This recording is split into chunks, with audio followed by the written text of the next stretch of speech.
Ylber Ramadani ishte deri dje grumbulluar me kombëtaren shqiptare, por pas sfidës ai do të shkojë të shijojë disa ditë pushime para se të kthehet përsëri në dispozicion të klubit të Lecces për sezonin e ri.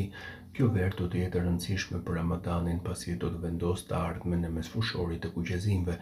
Ai është afirmuar si një lojtar që mund të luajë rregullisht në Serie A dhe tashmë do të duhet të vendosë nëse dëshiron ta bëjë përsëri një gjë të tillë me Lecce, siç ka bërë në 2 sezonet e fundit.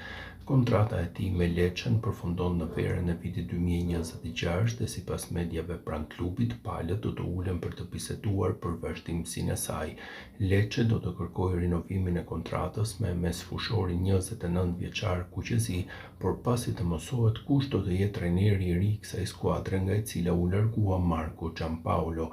Nëse do të arrihet akordi, pritet të firmoset një tjetër kontratë 3 vjeçare, përndryshe Ramadani mund të përfundojë në listën e lojtarëve që cilësohen në shitje nga klubi.